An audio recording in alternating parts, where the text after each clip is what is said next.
इस वक्त हम एरो इंडिया 2023 में मौजूद हैं और रशिया जो है भारत के साथ अपने संबंधों के साथ साथ अपने जो रक्षा साझेदारी है उसका भी यहाँ पर भरपूर प्रदर्शन कर रहा है। रोसोबोरॉन एक्सपोर्ट के जो काउंटर है वहाँ पर मौजूद है हम इस वक्त। और आपको बता दें कि यहाँ पर कई मॉडल्स लगाए गए। हालांकि इस बार रूस कोई भी अपना फाइटर जेट लेकर नहीं आया है, लेकिन यहाँ पर जो है उसके फाइटर जेट्स के मॉडल्स लगे हुए हैं। यहाँ पर आप देख सकते हैं सुखोई 57E है और IL-76MD-90A है। ये सबसे आधुनिक और लेटेस्ट वर्जन है जिसकी जो रूस कहता है कि ऐसा मिलिट्री एयरक्राफ्ट इस दुनिया में बना ही नहीं है।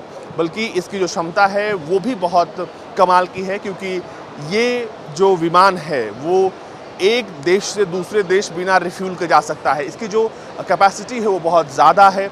तकरीबन 5200 किलोमीटर ये बिना रुके उड़ सकता है। यानी अगर भारत से वो चले तो रूस आसानी से पहुंच सकता है, इस तरह की कल्पना की जा रही है। इसके साथ ही साथ यहाँ पर सुखोई 57E है और इसको भी लेकर एक बड़ी दिलचस्प कहानी है। यहाँ पर हम लोग हैं रोसोबोरॉन एक्सपोर्ट के काउंटर पर। तो शुरू करते हैं IL-76MD से। सबसे पहले ये विमान, इसकी बात करते हैं।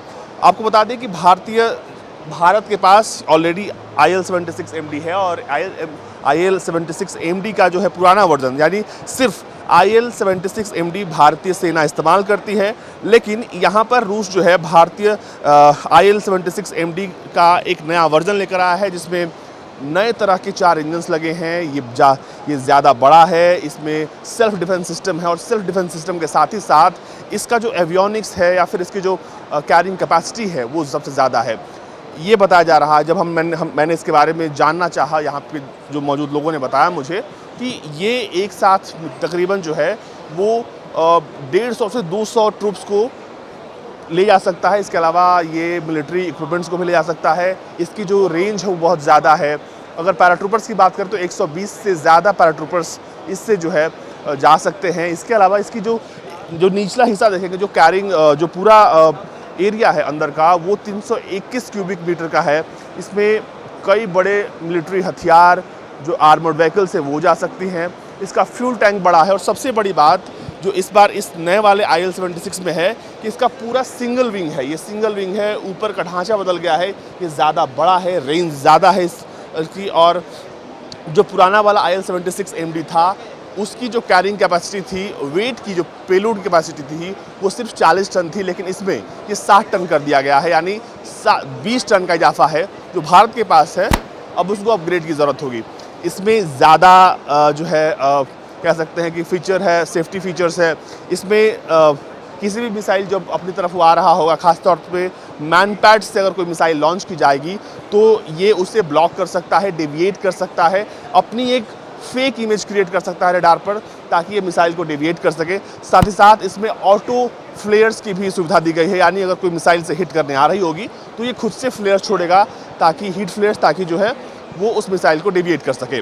तो ये था IL-76MD और ये इसका सबसे लेटेस्ट वर्जन है। अब बात करते हैं सुखोई 57 की।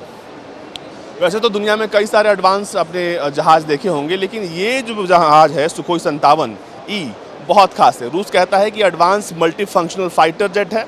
अब जब हमने ये पूछा कि अगर मान लीजिए कि अमेरिका का F-35 है वो ज़्यादा बेहतर है या सुखोई 57, तो जवाब सुनिएगा, अब चौंक जाइएगा। जवाब ये था कि ये जो जहाज़ है, ये जो फाइटर जेट है, ये सिर्फ एयर टू एयर या एयर टू ग्राउंड नहीं बल्कि हर जगह कारगर है। इसकी क्षमता सबसे दमदार है और रूसी सेना ने इसे तब तक अपने कुनबे में शामिल नहीं किया जब तक इसकी तमाम चीज़ें पूरी कर ली गई, सबको परख लिया गया।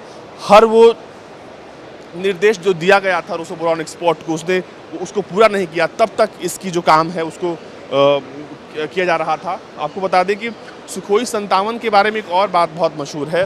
हालांकि अमेरिका तो ये दावा करता है कि उसका जो फाइटर जेट है वो सबसे एडवांस है, लेकिन रूस कहता है कि आपके F-22 और आपके F-35 का जो सम है वो है सुखोई 57। अगर आप वाकई में जोड़ेंगे F-22 और F-35 के नंबर को तो वो 57 होता है और उसके बाद बनता है सुखोई 57। और रूस इसी बात का दावा करता है, कहता है कि आपके दोनों F-22 और 35 को मिला देंगे तब जाकर जो है हमारा सुखोई 57 बनेगा, और इसको बीट करना कोई आम बात नहीं है। अब बढ़ते हैं दूसरे प्रोडक्ट की तरफ। यह है कामोव का 226। वैसे कामोव हेलीकॉप्टर्स में अगर आप रोटर ब्लेड देखेंगे तो दो दो लगे हुए हैं, यानी कुल मिलाकर 6 ब्लेड्स हैं, 2 रोटर्स हैं इसमें। अब इसकी खास बात समझने से पहले आप ये समझ लीजिए कि इसका उत्पादन जो है वो भारत में शुरू होने वाला है। ये उत्पादन भारत में शुरू हो जाएगा और इसको लेकर जो रूस और भारत में बातचीत भी चल रही है, लेकिन साथ ही साथ ये भी कहा जा रहा है कि क्या ये लाइट यूटिलिटी हेलीकॉप्टर यानी जो हमारा LUH है उसके साथ ये इसका कंपटीशन होगा, क्या ये उसको टक्कर देगा या फिर कोई दोनों के बीच कड़ा मुकाबला होगा, इस तरह की बात हो रही थी। लेकिन HAL ने साफ कर दिया है कि इस तरह की कोई बात नहीं है, ये दोनों हेलीकॉप्टर्स अपने आप में बहुत खास हैं। अगर कामोव 226 के साथ जो बातचीत है वो आगे बढ़ती है, प्रोडक्शन अगर शुरू करना होता है तो उसी फैक्ट्री में शुरू होगा जहाँ पर LUH बन रहा है। और ये जो लाइट यूटिलिटी हेलीकॉप्टर है इसकी भी खासियत ये है कि ये ज़्यादा ऊंचाई पर जो है स्टेबिलिटी के साथ सेनाओं की मदद कर सकता है।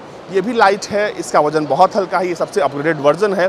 तो ऐसे में रूस चाहता है कि इन हेलीकॉप्टर्स को भारत में बनाया जाए, कामोव 226 को। और लेकिन इस वक्त जैसे ही इसने दस्तक दी एरो इंडिया 2023 में, कंट्रोवर्सी तो शुरू हुई थी, लेकिन HAL ने उन तमाम कंट्रोवर्सीज़ को खारिज कर दिया और साफ कर दिया कि उन्हें कोई आपत्ति नहीं है अगर ये जो K226 है वो भारत में अगर बने तो। अब K226 की बात करते हैं तो उसकी खासियत भी समझ लीजिए। इसमें कई सारे मॉडल्स आते हैं। एक मॉडल तो आप ये देख रहे हैं, दूसरा मॉडल सिर्फ पेलोड्स के लिए होता है जिसमें बीच का हिस्सा नहीं होता है। और इसकी जो क्षमता है, अगर इसको खास तौर पर रेस्क्यू मिशंस में ज़्यादा इस्तेमाल किया जाता है, मिलिट्री मिशंस में भी इस्तेमाल होता है। ये इसकी क्षमता दमदार है, हल्का होने की वजह से। और दूसरी बात यह है कि जिस ऊंचाई पर ये जा सकता है, जिस ऊंचाई से ये टेक ऑफ या लैंड कर सकता है, वो इसे सबसे खास बनाती है। रूसी वायुसेना फिलहाल इसका इस्तेमाल कर रही है और वो चाहती है कि भारत में इन हेलीकॉप्टर्स का प्रोडक्शन शुरू हो।